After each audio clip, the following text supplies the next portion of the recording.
ఉన్న బంగారాన్ని విడిపించి ఆ రోజు ఆన్లైన్ రేటుకే మేము కొంటాం. Sharma gold company.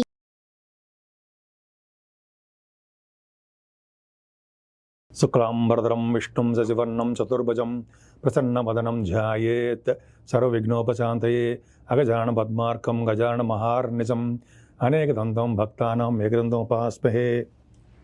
మా సుమన్ టీవీ ప్రేక్షకులందరికీ నా హృదయపూర్వక నమస్కారాలు. నా పేరు వాడ్రేవు ఆదినారాయణరావు. ఇప్పుడు మనం మే నెలలో 1 తారీఖు నుంచి 31 తారీఖు వరకు కూడా వివిధ రాశుల వాళ్ళకి, అంటే మేషరాశి నుంచి మీనరాశి వరకు కూడా ఆ రాశిలో ఉన్నటువంటి గ్రహాల యొక్క ఫలితాలు ఏమిస్తారో ఇప్పుడు మనం తెలుసుకుందాం. కన్యారాశి అండి. కన్యారాశి వాళ్ళకి మే నెలలో అద్భుతమైన ఫలితాలు ఉన్నాయి. మీ రాశ్యాధిపతి, అసలు ముందు రాశ్యాధిపతి ఉంటే మీ రాశ్యాధిపతి అద్భుతంగా బాగున్నాడు. 7వ భావంలో 8వ భావంలో బ్రహ్మాండంగా ఉన్నాడు ఆయన. సరే, మీకు గురుదృష్టి, మీ కేతు ఉన్నప్పటికీ ఏదైనా చికాకులు, కోపాలు, మీరు ఏదైనా హెల్ప్ చేయాలి, సేవ చేయాలి అనుకుంటే ఏదో ప్రాబ్లమ్స్ వచ్చేవి. కానీ ఇప్పుడు అలా కాదండి. మీ రాశికినే గురుడు చూడడం వలన కేతువు కూడా శుభ ఫలితాలే మీకు ఇచ్చి తీరుతాడు అన్నో సందేహం లేదు. సంవత్సరం పాటు నెక్స్ట్ ఇయర్ కూడా గురుదృష్టి మీకు కన్యా రాశి వాళ్ళకి ఉంది కాబట్టి ఎప్పుడు ఆనందంగా, సంతోషంగా, తృప్తిగా, హాయిగా ప్రతి పనిలోనూ ముందంజ ఉంటూ విజయ పరంపరలోనే ఉంటారు. మిమ్మల్ని ప్రోత్సహించడం కాదండి, మీ జాతకంలో ఉంది కాబట్టి చెప్తున్నా. ఏదో చెప్పేయాలని చెప్పట్లేదు. అది శాస్త్రం ఏం చెప్తుందో అలాగే చెప్తున్నాను. గురుడు ప్రభావము కన్యా రాశి మీద ఉందంటే వాళ్ళు ఆ జాతకురాలుగానే మంచి డెవలప్మెంట్స్ ఉంటాయి అని చెప్తున్నాను. సరే, 2nd హౌస్ లార్డ్ కూడా మీకు బాగున్నాడు, భాగ్యస్థానంలో ఉన్నాడు. మంచి యోగం ఉంటుందండి. అంటే మీ వ్యాపారాల ద్వారా బాగా ధనయోగం ఉంటుంది. ముఖ్యంగా 2nd హౌస్ ఉందంటే బాగా ఉంది కాబట్టి వస్త్ర అంటే బాగా బట్టలు కొనుక్కోవడము, బంగారము, అలాగే చదువు బాగా రావడము, విద్యలో బాగా రాణించడము, ముఖ్యంగా బాగా మాట్లాడే శక్తి మీకు ఉండడము జరుగుతుందండి. ఎందుకంటే గురు ప్రభావం కూడా బాగుంది కాబట్టి ఎక్కువగా మాట్లాడుతుంటారు. యాంకరింగ్ వృత్తిలో కానీ, అదే సినిమా గాయకులు ఈ రాశిలో చాలామంది ఉన్నారు. కన్యా రాశిలో గాయకులు చాలామంది ఉన్నారండి. బాగా పాటలు పాడుతుంటారు. వాళ్ళు గుర్తింపు బాగా ఉంటుందండి, వాళ్ళకి బ్రహ్మాండంగా ఉంటుంది. ఎందుకంటే శుక్రుడు కూడా మీకు 20వ తారీఖు నుంచి 7వ ఉన్నాడు. పైగా మీకు 20వ తారీఖు మీ రాశ్యాధిపతి 2nd హౌస్ లార్డ్ భాగ్యంలోకి వచ్చేస్తున్నాడు. విపరీతమైన ధనయోగం. వద్దంటే డబ్బులు అంటే వద్దంటే మీరు ఆపర్చునిటీస్ వస్తూనే ఉంటాయి. అద్భుతం. అలాగే ఇంకా బాగా కంటిన్యూస్గా మాట్లాడుతుంటారు. ఏమైనా మీ తమ్ముళ్ళకి, చెల్లెలకి బాగుంటుందండి. ఇంతకుముందు మీ ప్రయాణంలో చిన్న ఇబ్బందులు కలిగేవి. షార్ట్ జర్నీ చేసేవారు, చిన్న ప్రాబ్లమ్స్ వచ్చాయి. ఇప్పుడు అన్నీ కూడా ఏం రావు. గురుదృష్టి బాగుంది కాబట్టి ధైర్యం ఎక్కువ ఉంటుంది. సంతోషంగా ఉంటారు. సంతోషకరమైన వార్తలు వింటారు. మీ తమ్ముళ్ళకి, మీ తోబుట్టువులకి ధైర్యం ఇస్తూ ఉంటారు కదండి.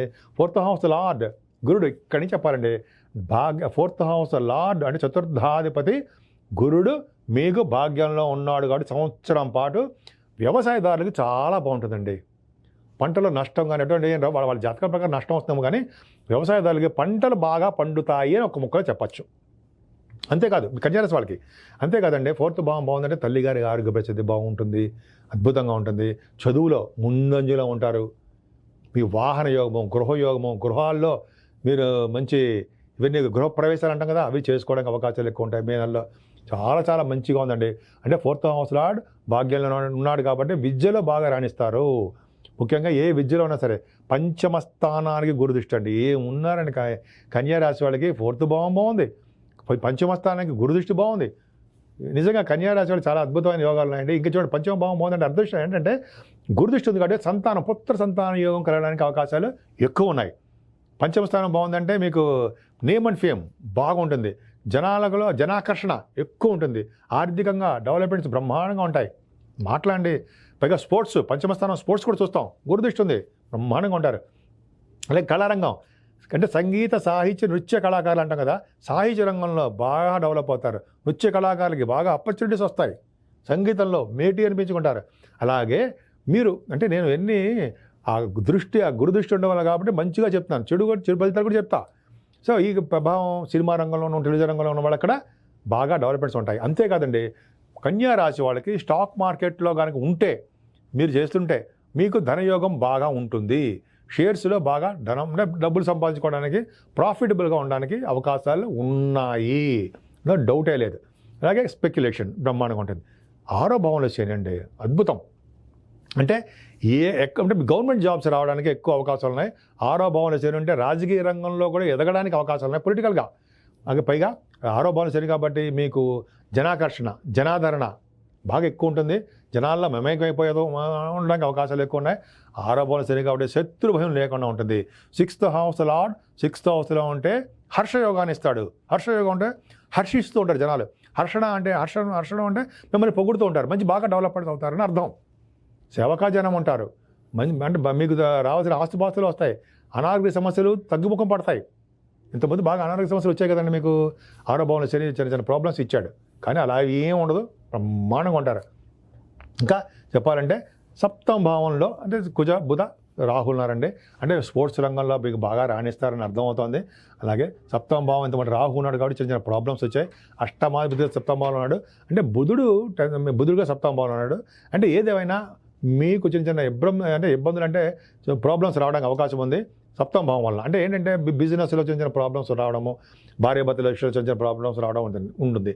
కానీ అలా కాకుండా ఆ 7వ భాగ్యంలో లేడు కాబట్టి మీకు ఏమవుతుందంటే చక్కటి వివాహ శుభకార్యాలు చేయడము, మీరు అనుకున్న వివాహాలు కుదరడము, భార్యాభర్తల అనురాగం పెరగడము, స్పోర్ట్స్ రంగంలో బాగా రాణించడము. గుజబుధులు కదండి, బ్రహ్మాండం కదా. బుధరాహువులు స్పోర్ట్స్ రంగం, పైగా పత్రికా రంగం, మంచి డెవలప్మెంట్స్ ఉంటాయండి. మంచి వార్తా సేకరణ, పత్రికా రంగం అంటే వార్తలు సేకరిస్తుంటారు కదా, వాళ్ళకి చాలా బ్రహ్మాండంగా ఉంటుంది. ఇంకా 8వ స్థానంలో రవి తప్పు కాదు, ఎందుకంటే 12th భావాధిపతి 8వ స్థానంలో అంటే రాజయోగాన్ని ఇస్తాడు. 6వ ఇంటి వాడు 6వ భావంలోనూ, 12వ ఇంటి వాడు 8వ భావంలోనూ ఎంత అదృష్టం అండి బాబు, బ్రహ్మాండంగా సక్సెస్ అవుతారు. రాజయోగాన్ని ఇస్తాడు అంటే పొలిటికల్ రంగంలో ఉన్నారనుకోండి గెలవచ్చు మీ జాతకాల రీత్యా. ఆ తర్వాత ఇంకా చెప్పాలంటే రవి బుధుల కాంబినేషన్ 8వ స్థానంలో ఉన్నారంటే విదేశ పర్యటన బ్రహ్మాండంగా ఉంటుంది, విదేశాల నుంచి డబ్బు వస్తుంది. శుక్రుడు కూడా ఉన్నాడు కదా, శుక్రుడు 8వ స్థానంలో ఉండి చని దృష్టి ఉందండి. ఇక్కడ ఏంటంటే 8వ స్థానంలో శుక్రుడున్నా, వ్యయభావంలో శుక్రుడున్నా శని దృష్టి ఉందంటే వాళ్ళకి కొద్దిగా ఆలోచనలు మారిపోతూ ఉంటాయి. అంటే చెడు ఆలోచనలు, చెడు ప్రవర్తనలు, చెడు స్నేహితులు, అలాగా ఆ శుక్రుడు శని వలన కాంబినేషన్ వలన కొంతమందికి మాత్రమే ప్రాబ్లమ్స్ ఉంటాయండి. వాళ్ళ జాతకాల రీత్యా ఉంటుంది. రవి బుధుల కాంబినేషన్ వలన ముఖ్యంగా ఆయుర్దాయం బాగా ఉండడము, కోర్టు కేసుల నుంచి బయటపడడము బ్రహ్మాండంగా ఉంటుంది కదా.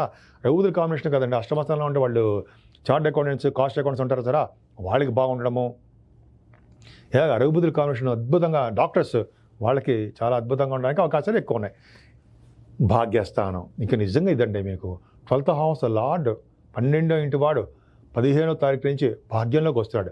భాగ్య రవి ఉన్నాడంటే తండ్రి గారికి ఆర్థిక పరిస్థితి ఆయనకి బాగా ఉంటుంది, ఎక్కువ కాలం జీవించడానికి అవకాశం ఉంటుంది. ఎందుకంటే రవి బాగున్నాడు. ముఖ్యంగా మ్యాలిఫిక్ అవుతారు కదా, మీకు మంచివాడు కాదు. అంటే మ్యాలిఫిక్ అంటే 12వ భావాధిపతి కూడా మంచివాడు కాదని చెప్తాం. ఆయన ఎక్కడున్నాడు, భాగ్యంలో ఉన్నాడు, గురుడితో కలిసి ఉన్నాడు. అంటే ఆయన ఇచ్చే దుష్ఫలితాలన్నీ కూడా ప్రాబ్లం ఉండదు. పైగా భాగ్యంలో గురుడు, భాగ్యంలో శుక్రుడు అండి మీకు. ఎందుకంటే ఏం కావాలంటే భాగ్యస్థానం అంటే మాటల మీరు ఏది పట్టుకుంటే ఏది ముట్టుకుంటే అది సక్సెస్ అయితే తీరుతారు. ఏమంటే బేనెల నేను చెప్పేవని అతిశయోక్తి, నా సొంత కవిత్వం ఏమాత్రం కాదండి. ఖచ్చితంగా గ్రహాలు ఏ ప్రభావం ఉంటే ఏ ఫలితాలు ఇస్తారో వాళ్ళ జాతకాల రీత్యా మనం ఆధారపడి ఉంటుంది. అందరికీ ఉద్దేశం చెప్తుంది కాదు కాబట్టి గురు శుక్రుల ఇచ్చే ప్రభావం మాత్రం ఖచ్చితంగా మీకు యోగాన్ని కలుగుతుంది. 7వ భాగ్యస్థానం ఉన్నాడంటే వ్యాపారాభివృద్ధి ఖచ్చితంగా బాగుంటుంది. మీకు కోరుకున్న సంబంధాలు ఏది చెప్పాను సరే అది బాగుంటాయి. పైగా తీర్థయాత్రలు, విహారయాత్రలు బాగా చేస్తారు, పుణ్యనదులు స్నానాలు చేస్తారు. శుక్రుడు కదా, ఆభరణాలు కొనుక్కుంటారండి, బంగారు ఆభరణాలు. అలాగే వాహన యోగము, గృహయోగము బ్రహ్మాండంగా ఉంటాయి. శుక్రుడు కదా, మంచి మంచి బట్టలు బాగుంటాయి. ముందర ముఖ్యంగా ఎడ్యుకేషన్ రంగంలో పనిచేసే వాళ్ళకి చాలా బాగుంటుంది. అలాగే మీరు తీర్థయాత్రలు చేయడము, గురువుగారు సందర్శించడము, కాశీ వంటి క్షేత్ర దర్శనాలు, గంగా నది స్నానాలు, సరయూ నది స్నానాలు, నర్మదా నది స్నానాలు చేయడం వలన, పైగా ఇప్పుడు అంతా కూడా పుష్కర స్నానం కదండి, నర్మదా నది స్నానం చేస్తే యమదండం నుంచి తప్పుతుంది అంటాం. యమదండం అంటే యమలోకానికి ప్రాప్తి ఉండదు, మంచి స్వర్గలోకానికి, మంచి మంచి లోకానికి వెళ్తాం మన చేతులకు పుణ్య ఫలితాల ప్రకారం. సరే ఇప్పుడు కాదు 100 సంవత్సరాలు అయిన తర్వాత సరే పక్కన పెడదాము. గురుడు ప్రభావం ఉంది కాబట్టి హైయర్ ఎడ్యుకేషన్ వస్తుందండి మీకు. గురుడు వలన హైయర్ ఎడ్యుకేషన్ వస్తుంది. అలాగే మీరు చేసిన వ్యాపారాభివృద్ధి బ్రహ్మాండంగా ఉంటుంది. బ్యాంకింగ్ రంగం కానీ, వస్త్ర పరిశ్రమలు కానీ, పుస్తకం స్టేషనరీస్ కానీ, అలాగే సిమెంట్ పరిశ్రమ వ్యాపారం కానీ, అలాగే ఫార్మా రంగం, ఆటోమొబైల్ ఇండస్ట్రీస్, ఇలాగా చెప్పుకుని వెళ్ళిపోతే చాలా ఉందంటే భాగ్యస్థానం అంటే ఇంకా వెళ్ళిపోతూనే ఉంటుంది. అంత అద్భుత ఫలితాలు ఉన్నాయి. 10th house లార్డ్ బాగున్నాడండి. 10th house లార్డ్ బుధుడు మీకు అష్టమంలో ఉన్నప్పటికీ మీరు చేస్తున్న ఉద్యోగాల్లో చిన్న చిన్న ప్రాబ్లమ్స్ రావడానికి అవకాశాలు ఉన్నాయి. అంటే మీకు ఉద్యోగం దగ్గరకుండా వచ్చి కొద్దిగా చేజారిపోవడమో కొద్దిగా పరిస్థితుల్లో మీకు రాలేకపోవడమో జరుగుతుంది. అలా అని చెప్పి అందరికీ ఉంటుందా? అలా ఏం ఉండదు. బుధుడు బాగున్నాడు కాబట్టి విదేశాలు వెళ్ళడానికి అవకాశం ఉంది. ఉద్యోగ ప్రాప్తి కూడా అక్కడ మీకు అవకాశాలు ఎక్కువ ఉన్నాయి. సరే, ఇది చెప్పుకుంటూ వెళ్తే అద్భుతం. ఉద్యోగ ప్రభావం బాగుంది. ఆడవాళ్ళు కూడా చెప్తానండి, మీకు బ్రహ్మాండంగా ఉన్నాయి. అంటే మీకు ఏమి భయపడాల్సిన అవసరం లేదు. లాభస్థానం కూడా బాగున్నాడు కాబట్టి మీకు ఏమీ భయపడాల్సిన అవసరం లేదు. చాలా చాలా బాగుంది. కాకపోతే శని ప్రభావం 12 బాగుంది కాబట్టి చిన్న చిన్న దోషాలు, ఖర్చులు అధికంగా ఉంటూ ఉంటాయి. చిన్న చిన్న ప్రాబ్లమ్స్ వస్తూ ఉంటాయి. ఇవన్నీ మీరు పట్టించుకోవాల్సిన అవసరమే లేదు. మీకు 6వ భావంలో శని, 8వ భావంలో బుధ రవిలు, 9th హౌస్లో పక్కాగా పర్ఫెక్ట్గా ఉన్న భాగ్యంలో రవితో కలిసినటువంటి గురుడుతో కలిసిన శుక్రుడు. ఈ ఒక్క కాంబినేషన్ చాలండి ఈ ఎలక్షన్స్లో గెలుస్తారని చెప్పడానికి. అద్భుతమైన ఎలక్షన్స్ అంటే అన్ని రంగాల్లోనూ అర్థం అండి. మీరు ఏ రంగం, ఎలక్షన్స్ అనే కాదు, మీరు వ్యాపార రంగం ఉన్నారు, ఉద్యోగంలో చేస్తున్నారు, అదే ఏదో చిన్న చిన్న బిజినెస్ చేస్తున్నారు, ఏదో కార్యక్రమాలు ఉంటాయి, మీకు జోబు నిండా డబ్బులు, మనశ్శాంతి, ఆరోగ్యం ఉండడానికి అవకాశాలు ఉన్నాయి. సో గాయత్రి మంత్రం జపించడం మాత్రం మర్చిపోకండి. గాయత్రి మంత్రం జపించిన వాళ్ళకి, అయితే తల్లిదండ్రులు సేవ చేసుకున్న వాళ్ళకి, లేదా అనాథాశ్రమంలో కానీ లేకపోతే ఓల్డ్ ఏజ్ హోమ్లో పెద్దలకి సేవ చేసుకున్న వాళ్ళకి శని వల్ల వచ్చే దోషాలు తగ్గడమే కాకుండా శని వల్ల వచ్చే మంచి ఫలితాలు కూడా బాగా దక్కుతాయి. మీరు అమ్మవారిని పూజ చేసుకోండి. అమ్మవారిని ఎంత పూజ చేసుకుంటే హోమాలు, చండీ హోమం కానీ మంచి ఏ రకమైన హోమాలు చేసుకున్నా ఆ హోమ ఫలితాలు మీకు బాగా రాణించి అన్ని రంగంలోనూ విజయం సాధించడానికే అవకాశాలు ఎక్కువ ఉన్నాయి. సుమన్ టీవీలో మీ పర్సనల్ అండ్ బిజినెస్ ప్రమోషన్స్ కోసం కింది నెంబర్కి కాంటాక్ట్ చేయండి.